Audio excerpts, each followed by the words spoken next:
Hi, I'm Karen Peterson from the church office. We're talking about the necessity of darkness this week in our devotions for the third week of Advent.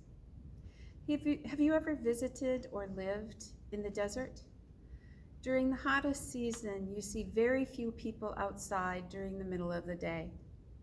Usually they're tourists, if they're outside. As evening falls, everything starts to cool off, and people begin to go outside. My experience in living in the desert started before everything there was air conditioned. You might have a window AC or two in your house, and the hotels were air conditioned, but all the small shops and the souks were not. At night, as you were driving around, you would see whole families picnicking in any green space they could find. If they weren't in a garden, they were along the road or in the center of a roundabout, anywhere there was green grass. Have you noticed that you get a better night's sleep in the dark? Have you ever tried to do a complex or detail-oriented task after a poor night's sleep or no sleep? So often you have to do the task over. How about when you have a number of sleepless nights? Do you often end up not feeling well? It seems there's a reason for that. On May 17th, 2001, ABC News did a spot about the health benefits of darkness. This is an excerpt from that article. It turns out we need the darkness to make our immune systems work. Scientists have now discovered that only when it's really dark can your body produce the hormone called melatonin. Melatonin fights diseases, including breast and prostate cancer. It turns off the cancer cells from growing, says Joan Roberts, a photobiologist.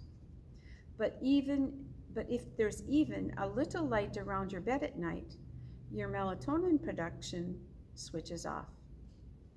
So there may be this natural way that Mother Nature has given us, that is dark night, to keep certain cancers under control, Roberts says.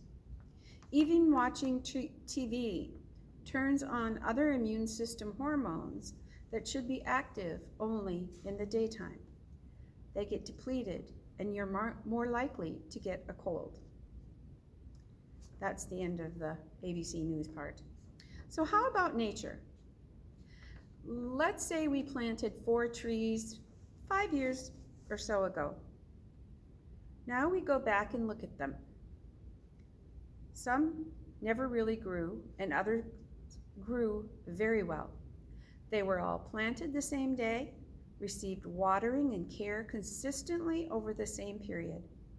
Why is it that some grew so fast and others are still far behind?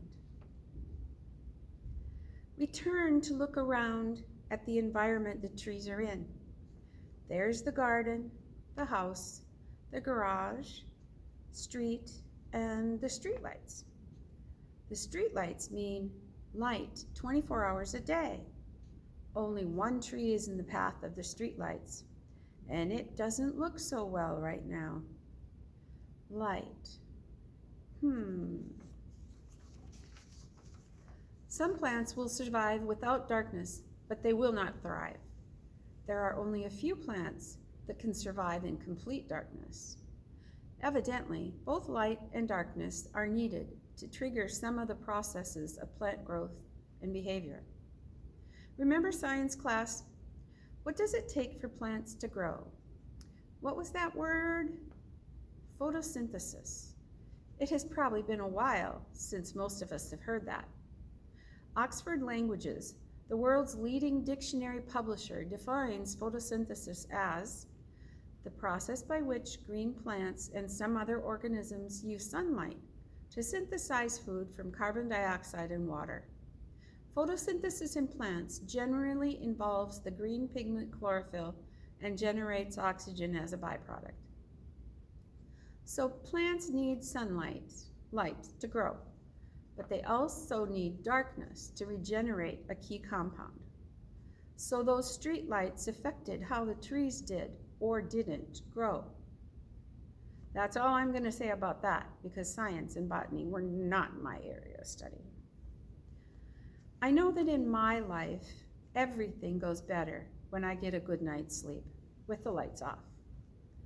I used to fall asleep with the lights on because I was reading truly until I fell asleep. It didn't seem to affect me much when I was younger. Now that I'm not so young, it does affect me. God knows what is best for us.